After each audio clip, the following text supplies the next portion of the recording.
In this episode, we see Murdoch follow down a trail of what appears to be zombies, but we find out to be actually lobotomized people. So instead of having been bitten by a virus, what's happened is they've had their personalities removed from them. This is looking at the physical manifestation of zombies, as opposed to it just being a theory that Crabtree is following up in his own mind.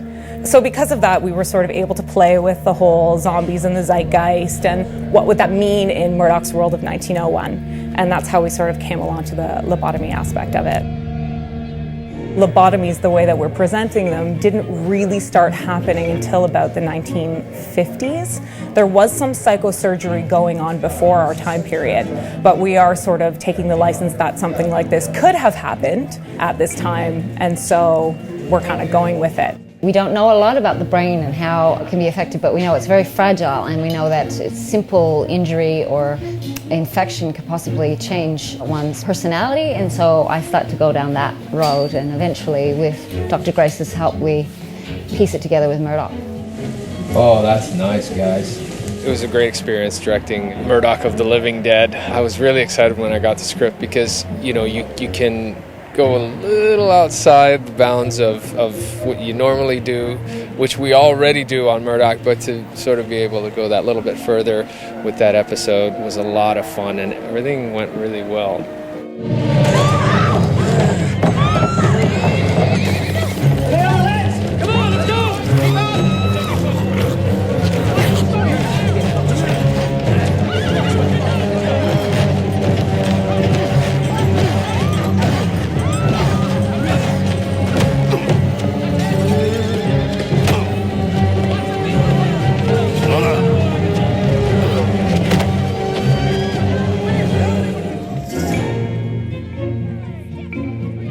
We did quite a bit of research about this because we wanted to make sure that we were portraying it as true as it would be. It's not the horror movie type of zombie that, you know, people go to watch, like The Walking Dead and the rest of those movies. We wanted to portray it as it actually was. What would somebody look like that had this cruel lobotomy done to them or this cruel brain surgery done to them?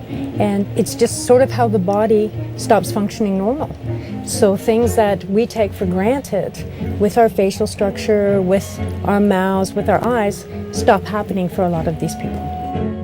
Well, I always try and research what it really was first, put my own impression on it, unless I've been requested by the production producers or directors, can we have it look like this? Can we have it look like that?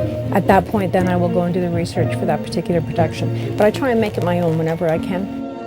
Yannick's only request was that, you know, we keep it simple and that we keep it believable and we keep it realistic. Because we're keeping the makeup part of the zombies very simplistic, what we've done is we've looked at the actors as what would structurally change with their faces with this procedure. So we're keeping it all within the sinus and frontal cavity by trying to make them protrude, sinking the eyes in and deadening the mouth so that we can get a look that's off but not crazy off.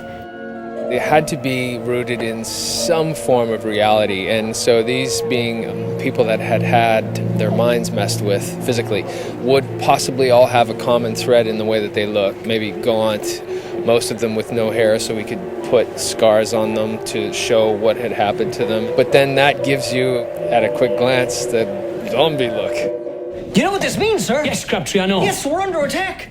We're under attack from the zombie army. It was a lot of fun looking at the kind of Victoriana of it, because you can always take what's been done a million times and put it into our time period with our characters, and all of a sudden it's new and fresh and fun again.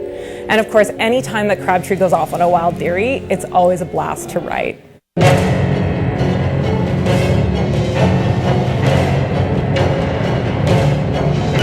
Cardio. You gotta have your cardio in for zombies. You just gotta be able to run. I often think, you know, when I'm in a building where I'm high up in the air, or when I'm in a place that doesn't have a lot of exits, doesn't everybody do that? Think about what would I do if zombies came now? Shoot twice.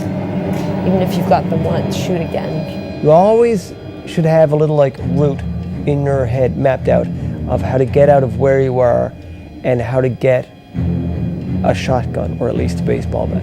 Probably my first instinct being an actor would be to act like them. No one's gonna try and eat you if you're one of them.